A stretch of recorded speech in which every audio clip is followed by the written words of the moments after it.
Hello and welcome. Today we are going to tackle one of the most interesting twists in Hindi grammar. It's a surprising but absolutely essential rule for talking about things you, we, or they did in the past.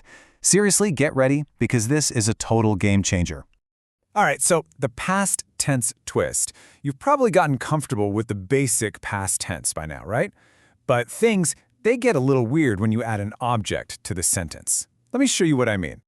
Okay, so on the one hand, you already know how to say something like, we walked. That's just hum chale. Simple enough, right? The verb chale agrees with the subject, hum, we, but what happens when we want to say something like, we ate samosas? All of a sudden, the rules just change completely. So how do we solve this puzzle? Okay, so here it is. I'm going to reveal the first of two secret rules you need to master this. And it all starts with one tiny but incredibly powerful word. The first secret is this little particle right here, ne. Now, ne is super special because it only shows up under two very specific conditions. One, you're talking about the past tense, and two, your verb has a direct object, like the samosas in our example. If you have both those things, ne makes an appearance. So what does this ne do? Well, it attaches to your plural pronouns and transforms them. Hum becomes humne, aap turns into aapne, ye becomes inhone, that's for they who are close by, and ve becomes unhone, for they who are far away. Seems simple enough, right? But hold on, because this is just step one. All right, let's get to the second secret rule, and this is where everything builds on what we just learned, because this is where the entire sentence structure just flips on its head. This is the real magic. So here's the big twist. As soon as you add that ne particle, the verb gets a new boss. I'm serious. It completely ignores the subject, the person doing the action. Instead, it takes all its orders directly from the object. This means the verb's ending has to match the gender and number of the thing receiving the action. So let's start with our first case. If your object happens to be masculine and plural, your verb is going to end with a nice, clear E sound. Okay, let's check out an example with Rahul and Sarah. To say you ate samosas, first, aap becomes aapne. Now the object is samose, which is masculine and plural. So the verb for eat, ka, has to match it. It takes that a ending and becomes khaye. See that? Khaye agrees with samose, not with apne. That's the key.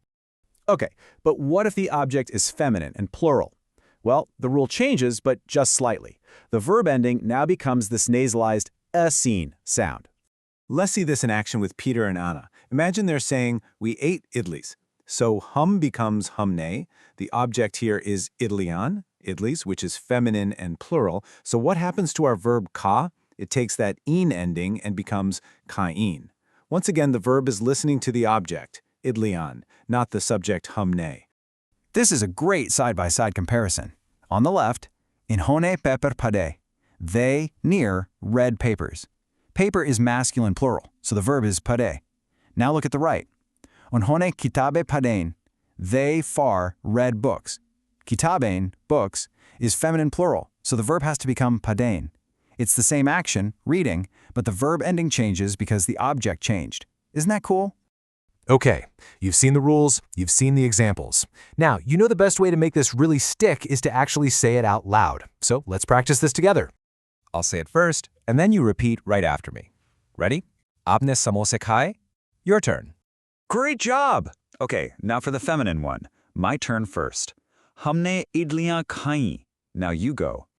Fantastic. You are really getting the hang of this. So now it's time for a little challenge to see if you can build one of these sentences all by yourself. All right, here's your challenge. How would you say they far read papers in Hindi?